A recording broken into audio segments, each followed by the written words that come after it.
Hello, welcome back. Rival Recap Show, Week 10. Wow, we're not even in the studio this week, guys. This episode's late, and I did not want to take any more time than needed to even set anything up. I just want to rip right into it, get through this, talk Gentlemen's Club football all day.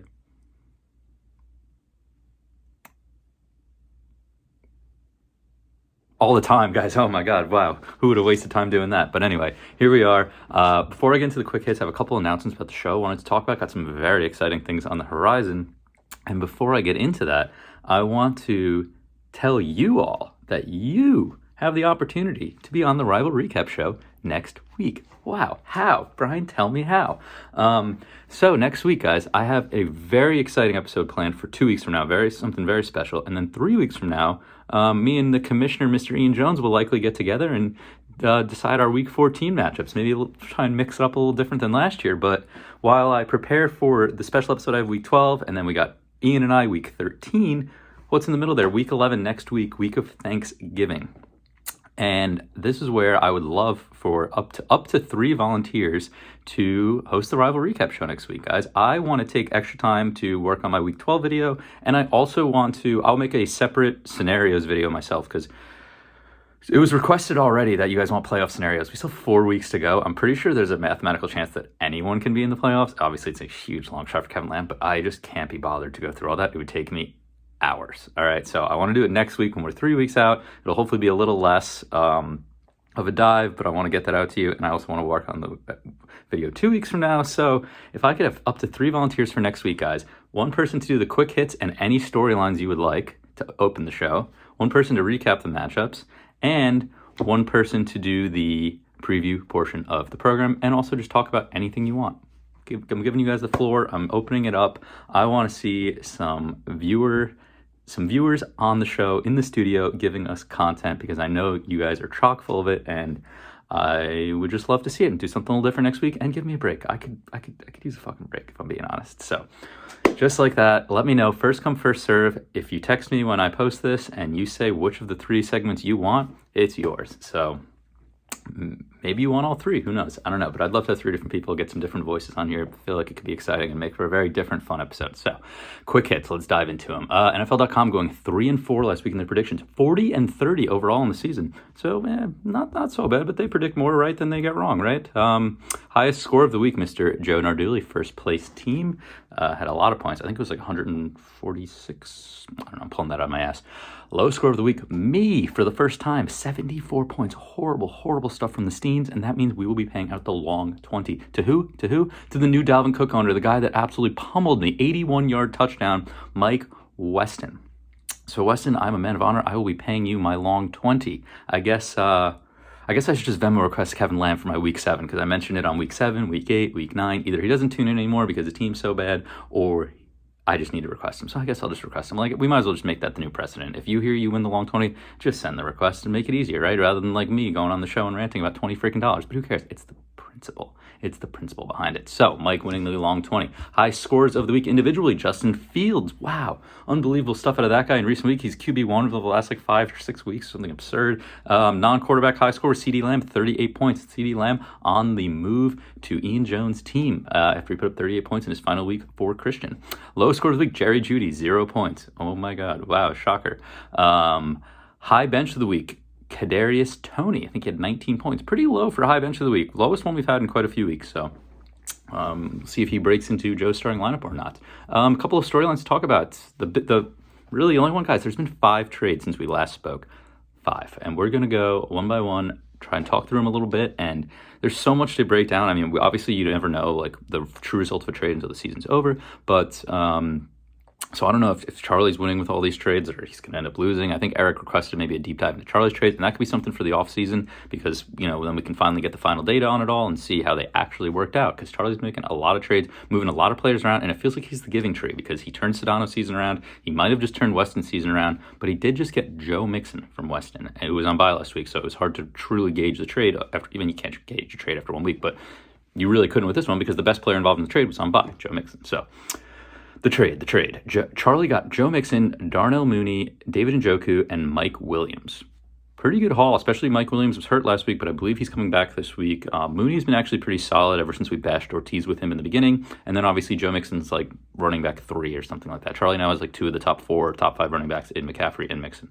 So Charlie definitely has a dangerous team. But what he did do was trading those guys away. He lost this week to Kevin Lamb, thinking he probably would have just steamrolled Kevin Lamb after all his terrible weeks. But every win and loss matters. I mean, Charlie's 4-6. And Weston's 5-5, so that's pretty big. But as I said, Charlie's 2 of the top running backs, and he's got a pretty strong team on the horizon. Other side, Weston got Dalvin Cook, Alexander Madison, and Amon-Ra, and he throws Cook and Amon-Ra in, and Madison now he's got a safety net for if Dalvin Cook ever gets hurt. And Joe, Charlie, and Weston were in New York together, so I'm assuming that the Madison for Carter trade probably was because Weston said, "I'll only take Dalvin Cook if I can get Alexander Madison," or something like that, and it worked out. So Charlie sends Joe Michael Carter, and he gets in return of Alex Madison, quickly flips it over. Cool. Rast and Tony with a big trade that immediately came crashing down on Mr. John Rast. Rast gets Pat D, Leonard Fournette, Dallas Goedert, and T. Higgins for Adam Thielen, Lamar Jackson, and Josh Jacobs. And whoever said in the group, I apologize, I do not remember off the top of my head, said that John basically traded Lamar, Josh Jacobs for a receiver that's slightly better than Thielen in T. Higgins, Goddard, who's now hurt, Leonard Fournette, who's basically losing his starting job and has a hip injury, and a defense. That hurts, John. That hurts because when I didn't know about the injuries of Goddard or Fournette, I was like, wow, John really just like solidified that starting lineup. And then he goes and gets Tua from Eric, and it's like, wow, John's got a pretty nice starting lineup. Because you know what? John still has Devontae Adams, Deebo Samuel, and now he's got T. Higgins. He's got 3 great receivers. Damian Pierce has been good, and then Fournette, he needs to be good, but it doesn't really feel like it's trending that way, huh? But yeah, he lost Lamar. It was a big loss. I mean, Tua's been great, so we'll see. Did John Rast trade his way out of the playoffs? Only time will tell. But yeah, he trades A.J. Dillon and George Pickens for Tua to Eric. So he trades 2 depth guys. I don't really see what Eric's doing with those guys other than the fact that Eric really wanted to trade Tua, and he gets 2 solid players that maybe he can trade to someone else before, was it next week's deadline? I think it's in between 11 and 12, and we're in between 10 and 11 right now. So we still got like about a little over a week, I think. Could be wrong. And then the last one, Stephon Diggs on the move, trades for CeeDee Lamb and James Robinson. Yeah, another person. Both of these quotes might have been Joe. But yeah, Ian downgraded his stud receiver from Diggs to CeeDee Lamb. CeeDee's having a pretty nice season now, and especially that Dak's back, he's going to be great. And then a running back that Jones might never start. So that is a little questionable. A little questionable that he couldn't, turn it into a different running back, especially because that's been most of his woes. His receivers has been solid this year, but a lot of us have been having running back woes, and Jones has been one of those guys. So, guys, those are the trades. I think good on Tony. Actually, great on Tony. Good on Joe, making just a cheeky little trade, sending off Alexander Madison that has no real value to him, gets in Michael Carter, who could very well be this, continue to be the starting running back for the Jets. And I think nice work from Mike. He got Amon-Ra and Dalvin Cook slid into his starting lineup, and he beat me. Didn't need them to beat me, but he beat me. And then I think Charlie did good business too. Like, I don't know. Like, he got a pretty good haul from Mike, and he got the best player in the trade. And I just feel like Charlie's not done trading, if I'm being honest. I really feel like he's not. So Eric getting a little bit back for Tua, pretty good stuff. A lot of good business going around.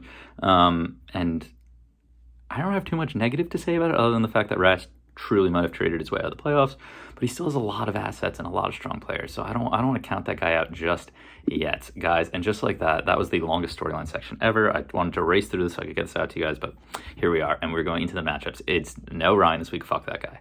The Steens versus Tokyo Knights, 124-74. Nothing to say about the Steens. We move forward. We don't think about this week ever again, and we hope it bounces back next week, right?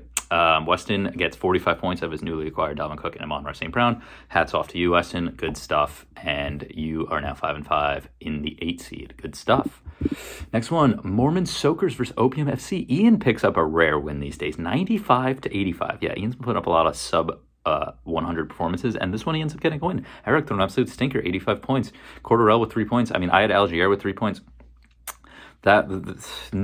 The Falcons could not get anything going in that miserable fucking game last Thursday night. That was horrible. I tried to watch it, but just terrible.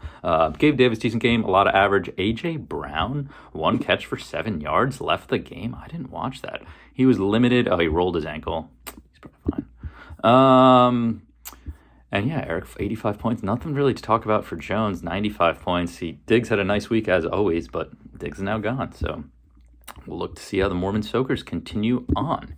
Next one, it is Spencer versus Ortiz. Wow, really close one. And both these guys are now 7-3, 106 to 103. Pretty low scoring from the 2 and 3 seeds in our league. Ortiz now lost 2 in a row after winning 7 straight. And Sklar just continues to pick up cheeky little wins. He's not putting up a ton of points, but he just keeps accumulating wins. Sklar is 7-3.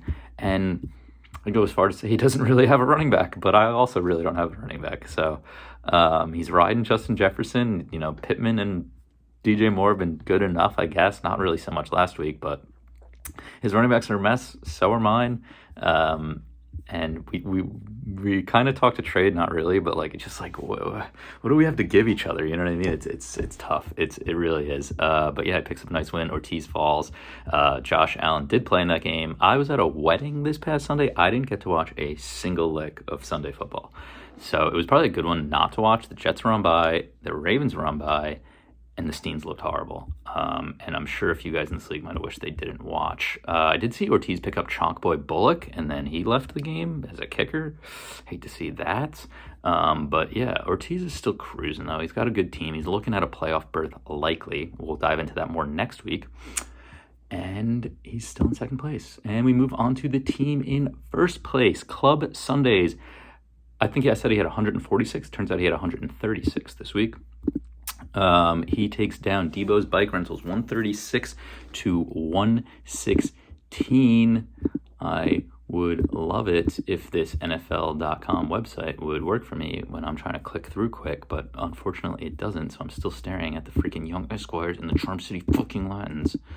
I might lose my mind. I'm just going to click on all of them and see if any of them come up. Okay, sorry, we're back. No, you know what?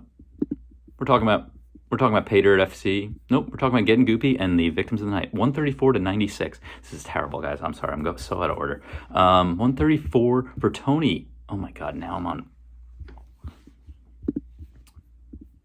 We're back to Joe, guys. Club Sundays, Debo's Bike Rentals. I'm going to stay in order. I cannot believe this ad is playing on my laptop as I'm recording. 136 for Joe. Another really strong performance. His running backs have been his staple. Patrick Mahomes, 31 points. His receiver, Deontay Johnson, still just puts up 10 points, whatever. Waddle, 10 points. Kelsey's great. And he gets 136. Rass, 116. Zach Ertz gets hurt. Rass is talking about, I'd love to trade get a tight end. I'll give you a low end, running back, whatever.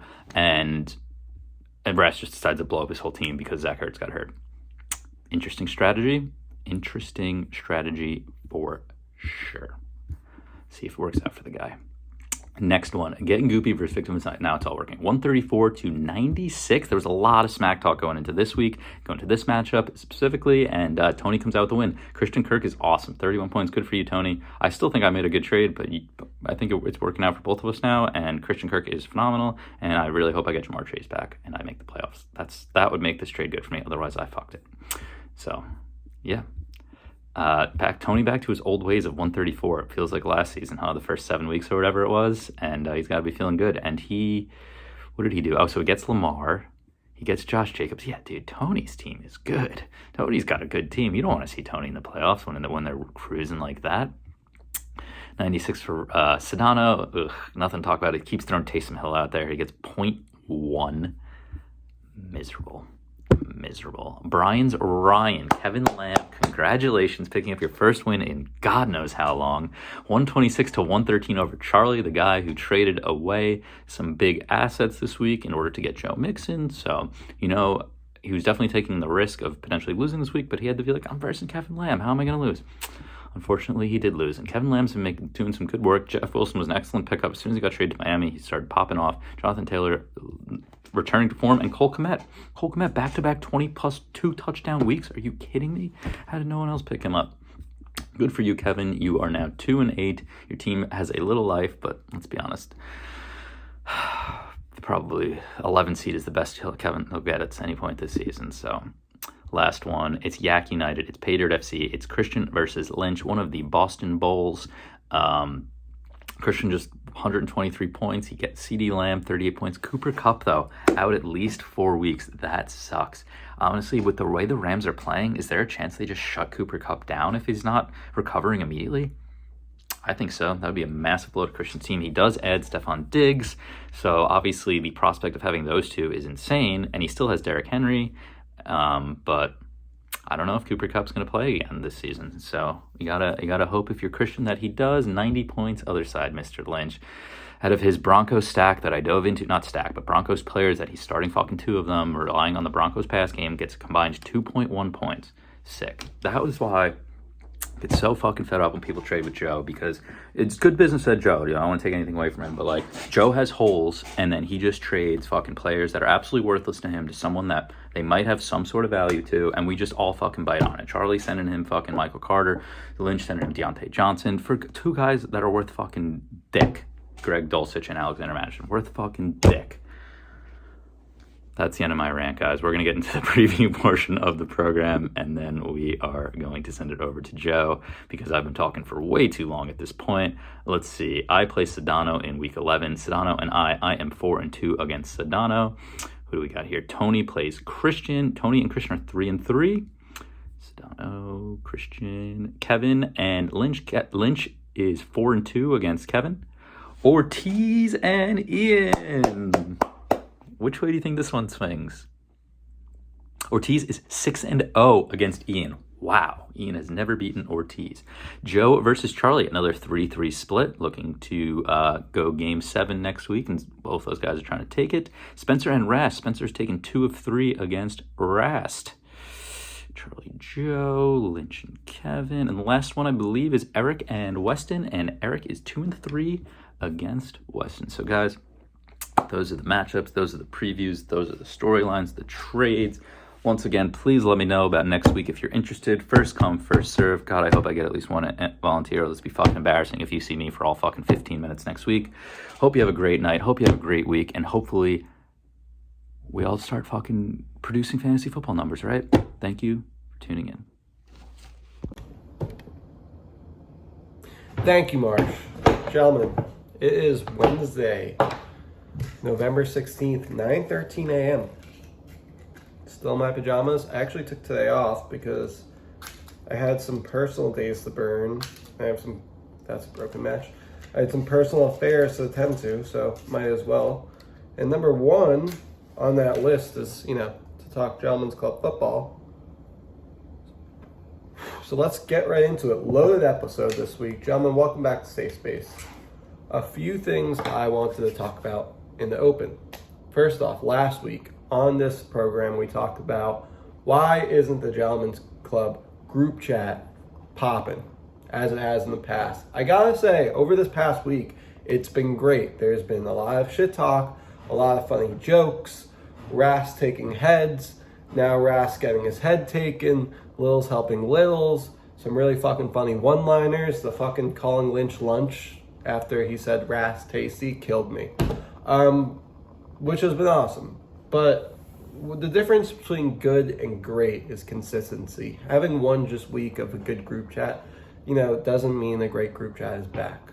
So I'm thinking to myself, what can I do to promote continuous shit talk in the group chat? Because really the essence of Safe Space was a forum for me to be able to talk as much as I want without any pushback.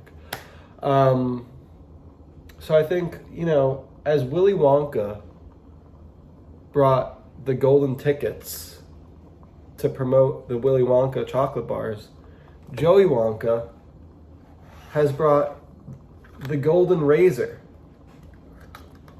This is a special edition Harry's golden razor. You can't buy this online. It's a special thing for employees only. That was in the office a few weeks ago. Now, what the golden razor will signify in the Gentlemen's Club is it's going to be a promotion for the person that drives the most content, the most high quality content, the best jokes, the best shit talk, the best engagement in the group chat from now until the Safe Space season finale. And I'll show it again. There will be a question for the Safe Space season finale. Who you think deserves the golden razor? And that person will win it. So could be you. Keep it going. Secondly, I had a couple quick thoughts about the trades that have gone on in the last few days. I'm sure Marsh will recap it on his portion of the segment. But a few quick hit thoughts from me. 1, Charlie's trades from this weekend. My trade with Charlie, Madison for Carter, it was pretty simple. I don't think people got it. If Charlie had Cook and lost Cook, who would he rather play? Would he rather play Alexander Madison or Michael Carter? Michael Carter wasn't playing in his starting lineup regardless. The answer is Alexander Madison. That's why I made the trade. Makes sense. Now, in regards to the trade between Corita and Weston, I was there. I helped broker it on both sides. I saw both sides' view. I thought it made sense with Charlie, but I told Charlie, listen, if you're going to make this trade, you need to be Kevin this week because you're bringing in Joe Mixon, who's on a bye last week. You're bringing in Mike Williams, who's hurt last week. You are downgrading your team. You better hope you're in the middle of this playoff race. You better hope you still beat Kevin, and he lost. So now he's got to beat me this week, and we'll see how that goes. But, he rolled the dice. He knew the risk was there, and it just didn't work out. I don't think it was a horrible trade when you look at the players, but given his circumstance, it might have been a bad trade. John Rast. This is what I'll say about Rast trade. Let's take Lamar Jackson out of it because let's say he had the two deal lined up. And let's take Dallas Goedert out of it because I know he didn't know that Goddard was hurt. Goddard came back into the game. Nobody knew that. And sure, if he would have waited 2 hours to make the trade, he would have avoided it, but that's unfair to criticize Rast for it. Let's just talk about the core of the trade, which was Josh Jacobs and Adam Thielen for Leonard Fournette and for T. Higgins. As I said in the group chat yesterday, T. Higgins is only averaging 3 more points than Adam Thielen. And when Chase comes back, he's a number 2 receiver, just like Thielen is. Sure, he's better, not a major upgrade.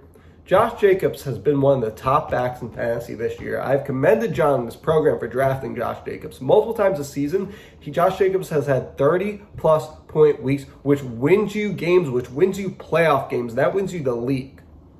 Leonard Fournette has been averaging 3.4 fucking yards a carry this year. Leonard Fournette got hurt last Sunday. Leonard Fournette got outplayed by third-round rookie Rachaad White last Sunday. And everybody after that game was saying, Rachaad White, it's his backfield now. He's taking the starting position.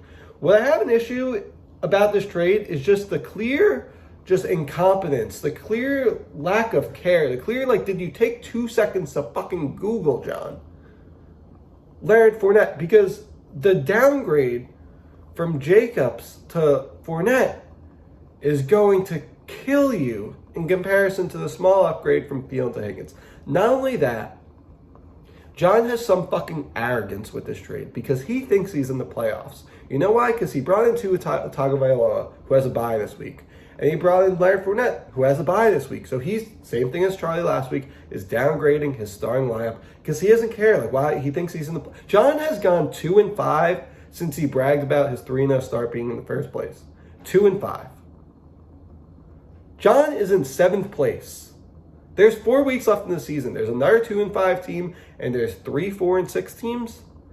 There's no guarantee John Rast makes the playoffs. And John Rast is what he's doing now. He's managing his team out of the playoffs, which is fucking embarrassing because what that means is if no one managed your team and you just left your roster, you have made it. So you're actually in that negative tier team. That's embarrassing, John. You're embarrassing. Third point, Tony Marullo. Tony Marullo is no longer the lovable, funny, short kid with the Boston accent, crack some jokes. I'm going to try to stumble into the 8 seed, starring a third backup running back and a shit team, and make a funny playoff video, and then maybe make a run. That is no longer Tony Marullo. Tony Marullo is a villain. Tony Marullo is vicious. He is savvy in this league. I'm saying this all as a credit. Marullo seems fucking good now. And he's done 2 things in the last day that makes this transition from him being the Tony we all loved and I didn't love, but loved and laughed at to a fucking contender. One, he takes advantage of John Rast. That has, in this league, been a clear telltale sign of somebody transitioning to a villain and positioning themselves as a contender. See Safe Space episodes from years and years back. Secondly, if you noticed in the group chat yesterday, he wanted to roll around in his spoils a little bit. He fucking says, Rast, that's why you take trades in the morning. Make trades in the morning. When's the content coming out? I can't wait to fucking see all these videos how I made these great trades. fuck off, Marullo. And to the rest of the league, if he's not on your radar, he should be now. Last thought, a small thought, Christian Borelli made the trade for Diggs, James Robinson, and CeeDee Lamb. Sure, made sense on paper. I did not get the trade from Christian's standpoint for one reason. I saw the Tua trade go through, and I've personally been nervous for the Tua trade that was like definitely going to happen for weeks now because I was nervous Eric's team was going to get a lot better. I was nervous he was going to trade him to Christian's team because Christian's team's a quarterback away from being really, really good. Granted, Cooper Kupp got hurt, so that might be a moot point. But I just didn't understand why Christian was focused on upgrading CeeDee Lamb to Stephon Diggs. Like, Eric got Dillon and Pickens for Tua. Like, why didn't Christian trade James Robinson and one of his backup receivers for Tua? I think the upgrade from Russell Wilson to Tua is much more important than the upgrade from Lamb to Diggs. So that is kind of like a smaller point. I still think Christian seems good. Still think Eric seems good. But I guess I'm glad that I don't think any of them are great. That was a long open, and we have a fucking lot more content to get to. So let's get to it. If you couldn't tell, I'm a little sick. Coughing is about 60 degrees, Brian. It's been poured for an hour now. I'm a little sick, so please bear with me with this cold. Best team, worst team. That's how we start this program. Best team, Joseph Narduli again. Okay, great. I went to the Giants game this weekend. My buddy Lubin, shout out Lubin, gave me free tickets. 50-yard line. It was fucking awesome. Great to see Saquon in person. I was looking at my team from last year this week, and I noticed the last 2 weeks of the regular season, the second to last week, I scored like 160 points. And then the week before the playoffs, I scored 190 points. And then obviously I laid an egg in the first round. I'm hoping I fucking lay an egg one of these next 4 weeks and just get it out of my team system. Because right now I'm kind of just most focused on being healthy for the playoffs, obviously. Knock on wood, one injury away, as I've been saying for weeks. And secondly, not having the dud week when we're in the playoffs. But yeah, don't have much to say. I think there's a lot of good teams in this league. I don't think I'm by far the best team in any way. Worst team. Kevin Lamb off the schneid. Good win for Kevin this week, and his team's getting healthy. He could be making a run, would be the wrong way to say it, but he could be making a run and not being the worst Gentlemen's Club team of all time on a points per game basis. So I guess he's making a run. Ian Jones' worst team. Ian Jones. Have not discussed his name on this program in weeks. He's really just been irrelevant. What's his team? Mormon Soakers? Yeah, he makes a trade yesterday. Diggs for Lamb and James Robinson, and his team goes from irrelevant to irrelevant.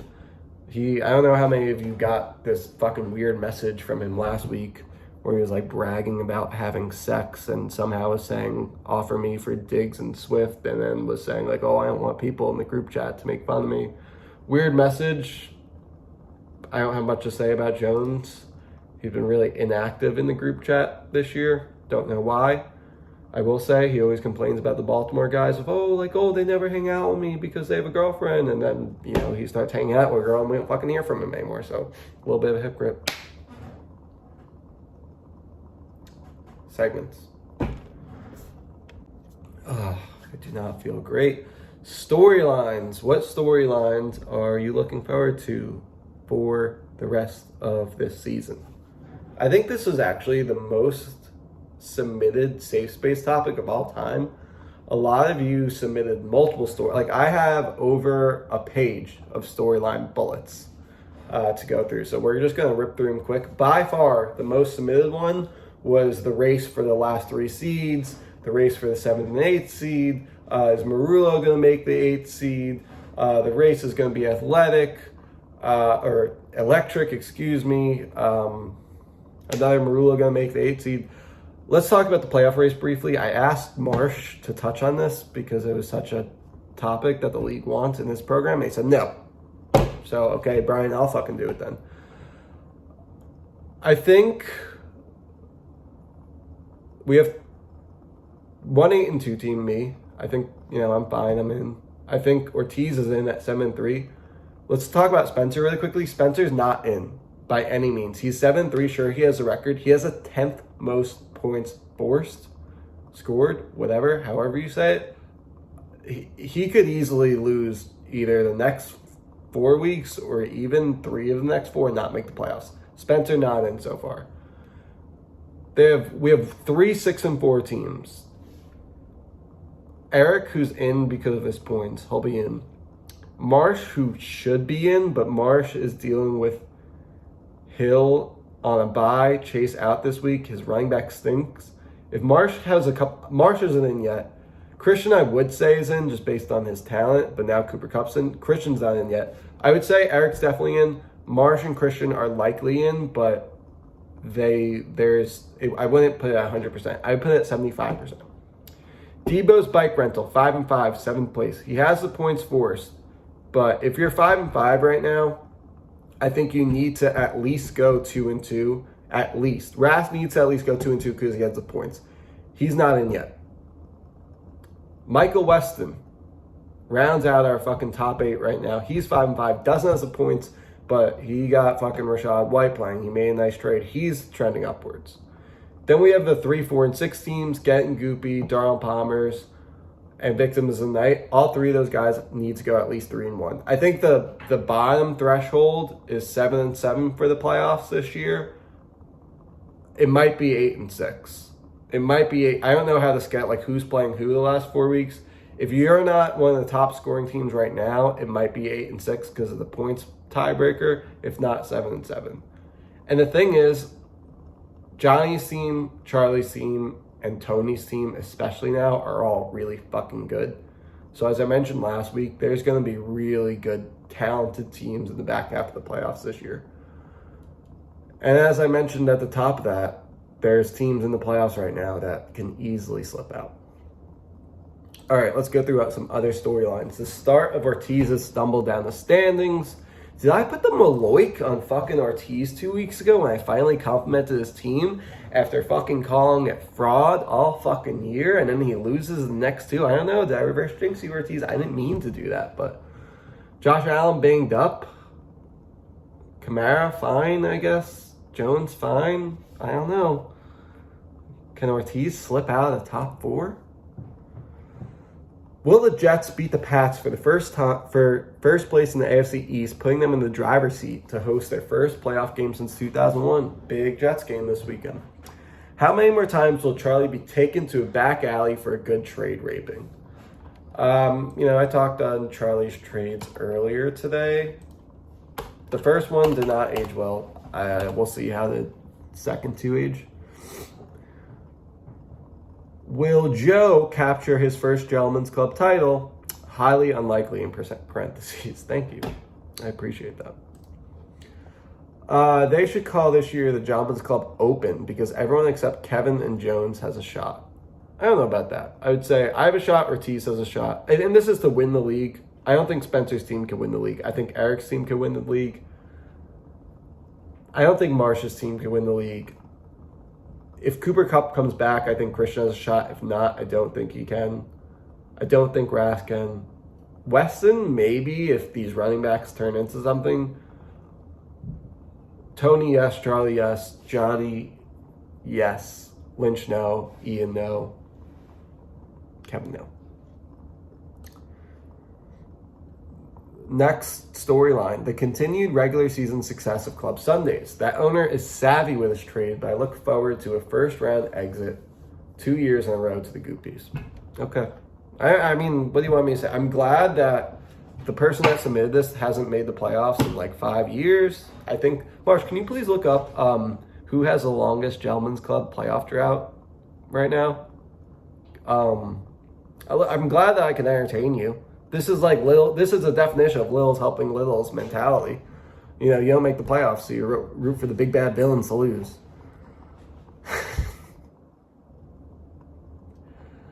I would be very interested to see how the Rams end up being, how bad the Rams end up being after losing Cup. Yeah, the Rams suck. The Rams might not win again this year, and they don't have their first round pick.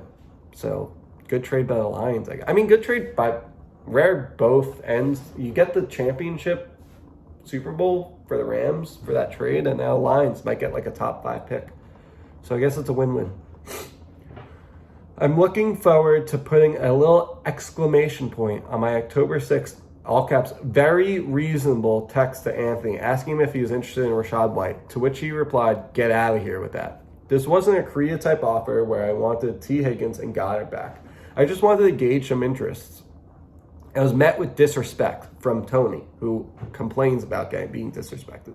Now it's Rachaad White's backfield with no ceiling in sight. Yeah, this was submitted Monday night before the Tony trade. So Tony weasel out of it.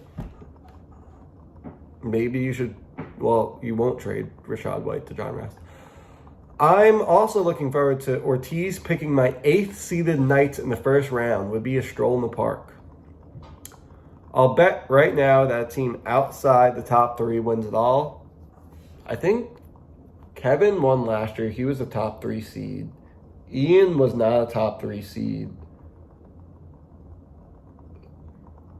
Charlie was not a top 3 seed. He was a 4 seed. Who won before Charlie? I don't know, but I actually have looked at this in the past. It's not as common that the top teams win. Anything could happen in the playoffs. I fucking know that, unfortunately. We should rule vote next year. Gentlemen's Club should get rid of the playoffs and just be a Premier League style where the best team at the end of the year just wins. I vote for that. Will the newcomers to the top half of the league be able to maintain themselves? Sklar, Ortiz, Marsh, Rast. Looks like some of them may be on the verge of imploding. We touched on that, but I agree.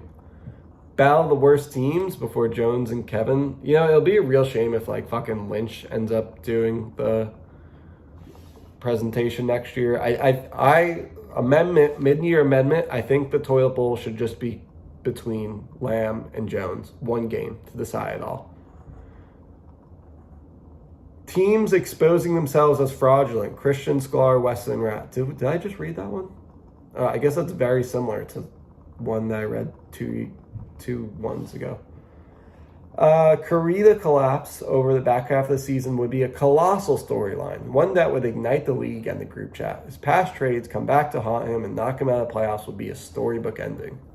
You know, I think you could say that about Korea this year. I think you could say that about Ras this year.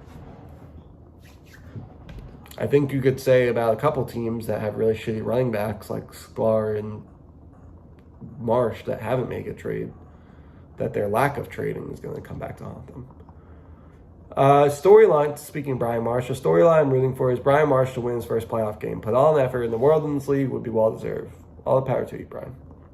This last one was submitted by John Rast on Monday night before the trade. The playoff race is going to be one for the ages. 3 good 4-6 teams, 2 5-5 teams with managers feeling the heat. Someone is going to make a trade mistake here. John Rast writes on Monday night.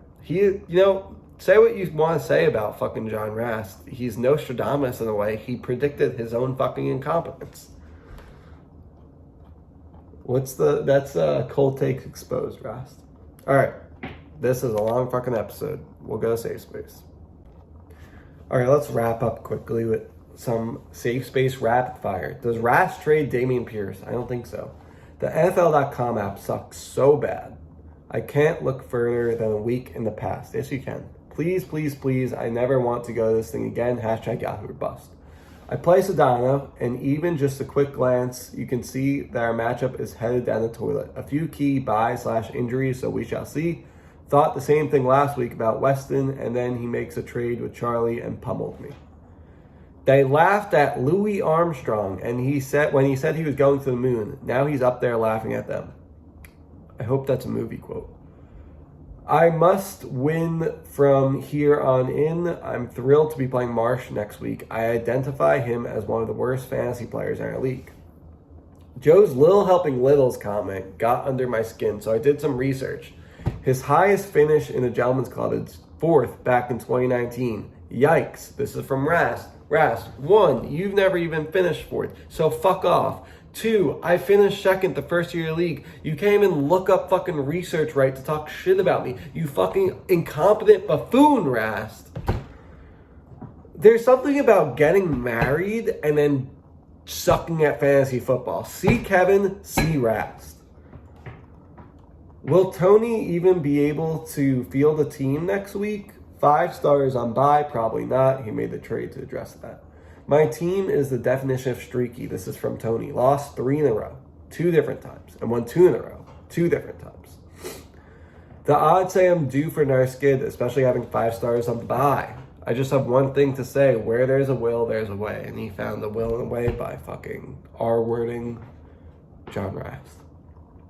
Nice win, Sklar. Every now and then, I make sure I toss you a bone to keep you coming back to Poppy. Remember that hoe.